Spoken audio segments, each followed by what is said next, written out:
गमावली। पण इतक्या कठीण दुःखाच्या डोंगराला बाजूला सारत त्यांनी आपली मुलगी हेमांगी हिचं लिव्हर, किडनी आणि डोळे डोनेट केलेत। नेहमी उत्साहित असणारी हेमांगी अचानक ब्रेन हॅमरेजमुळे गेली। निर्मला सामंत यांचा एकुलता एक आधार गेला। पण या परिस्थितीचा धैर्याने सामना करत निर्मलाताईंनी एक मोठा आदर्श घालून दिलाय।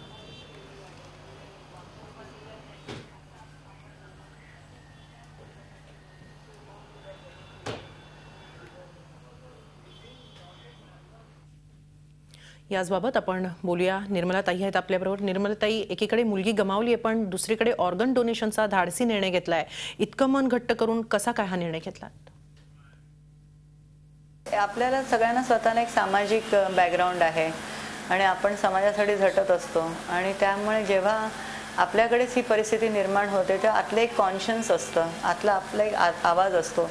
ते असं सांगतं की नॉर्मल असं सेरेमनी करून आणि घरी आणून देन आपण जे म्हणतो की अंत्यसंस्कार करण्यापेक्षा हे कोणीही करतं, परंतु जर मी हे केलं आणखीन तिचे काही ऑर्गन्स सुटेबल असतील आणि मॅच होत असतील तर ते जास्ती बरं, त्या निमित्तानं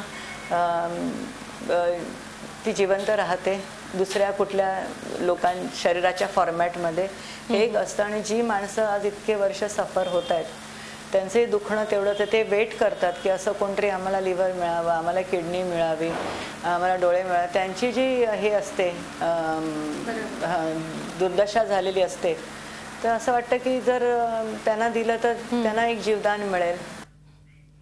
नक्कीच निर्मलाताई, ऑर्गन डोनेशनचा निर्णय घेताना ते योग्य व्यक्तीपर्यंत पोहोचते की नाही हे सुद्धा तुम्ही जातीनं पाहत होता, हे कसं काय जमलं? मी त्याचा अभ्यास केला। एवढे जे दिवस मला मिळाले हे डिसिजनच घ्यायला मी वेळ घेतला, कारण मला हे बघायचं होतं की आपण जे करतोय ते त्याचा सत्कामी आले पाहिजेत आणि योग्य डोनर आहे ते, आणि त्याचा व्यापार होता कामा नये। It should be. तर त्याच्यामध्ये मला जे डॉक्टर्स होते जे हे कमिटीमध्ये होते ते येऊन भेटले मला हॉस्पिटलमध्ये। 2-3 बैठका झाल्या। त्यांनी मला सगळा प्रोटोकॉल समजून सांगितला। मी ते नियम सगळे वाचले। आणखीन हे गव्हर्नमेंटच्या अंडर आहे असं कळलं। इट्स स्टेट गव्हर्नमेंटची मॉनिटरिंग कमिटी आहे, त्यांनी मला सांगितली कोण कोण नावं वगैरे आहेत ते, आणि माझी खात्री पटली की ही जी कमिटी आहे, प्रोटोकॉल कमिटी आहे, ती स्टेट गव्हर्नमेंटच्या झोनल मॉनिटरिंग कमिटी आणि त्यांच्या ह्याच्या खालीच होतं। आणि डोनरची लिस्ट रेडी असते, कोणाला आउट ऑफ टर्न ते देऊ शकत नाहीत आणि कोणाची फायनान्शियल स्टेटसवर काही अवलंबून नाही, कोणी पैसे घेत नाही ह्याच्यासाठी। There is a list, people have registered. लोकांनी ज्यांना लिव्हरचं आहे त्यांनी रजिस्टर केलं, ज्यांना डोळे आहेत त्यांनी रजिस्टर केलं, ज्यांना किडनी आहे त्यांनी रजिस्टर केलं।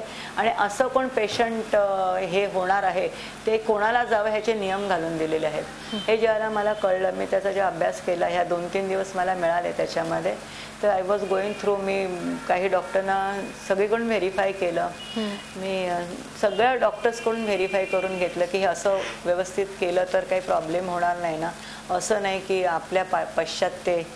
तर ते म्हणाले नाही नाही, there is a strict protocol आणि देर इज अ कमिटी, आणि तुम्हाला कळेल, पण नाव नाही कळणार पण तुम्हाला इमिजिएटली कळेल की it has gone to the right person. इतक्या कठीण परिस्थितीतही तुम्ही निर्मलाताई सामाजिक भान जपलंय। सर्वसामान्यांना काय संदेश द्याल, विशेषतः महिलांना? संदेश जो द्यायचा तो मी प्रत्यक्षात आणून दाखवलेलाच आहे। तोच एक संदेश आहे, तो प्रत्येकाने घ्यावा। कारण मी असं त्यांना विचारलं तर त्यांनी असंही सांगितलं की अब्रॉडमध्ये लोक हे खूप मोठे आहेत, मोठ्या प्रमाणात करतात, भारतामध्ये करत नाहीत, कारण अशा प्रकारच्या गैरसमजुती आहेत आणि त्या गैरसमजुती दूर झाल्या पाहिजेत। आणि दुसरं म्हणजे चेन्नई एक असं स्टेट आहे भारतामध्ये ज्याच्यामध्ये डोनर्सन हे हायेस्ट आहे। तर मला असं वाटलं की अशा प्रकारे आपण अवेअरनेस केलं तर महाराष्ट्रामध्ये आणि देशामध्ये पण आपण हायेस्ट राहू शकू।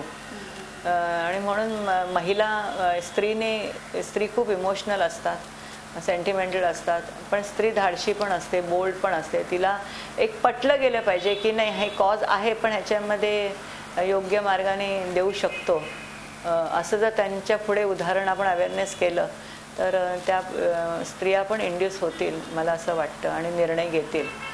पहिला असा प्रसंग कोणावर येऊ नये, पण यदा कदाचित आला तर मला असं वाटतं की ऑर्गन डोनेशन जे आपले चांगले ऑर्गन आहेत ते आपण डोनरला, योग्य डोनरला अंडर द गव्हर्नमेंट प्रोटोकॉल आणि नियमांप्रमाणे त्या गव्हर्नमेंटच्या कमिटीच्या ह्याच्याप्रमाणे गेलो तर अनेक लोकांचे वेगवेगळ्या व्याधीने जे आजारी आहेत त्यांचं आपण आयुष्य चांगलं करू शकतो आणि शेवटी जीवनात यायचं आणि चांगलं जीवन जगायचा हाच एक हे असतो, संदेश असतो. नक्कीच संदेश आपण देऊ शकतो. नक्कीच निर्मलाताई, तुमच्या दुःखात आम्ही सहभागी आहोत आणि त्याही पेक्षा तुमच्या या धाडसी निर्णयाला, धैर्याला झी24 तासचा सलाम. धन्यवाद. झी24 तास रहा एक पाऊल पुढे.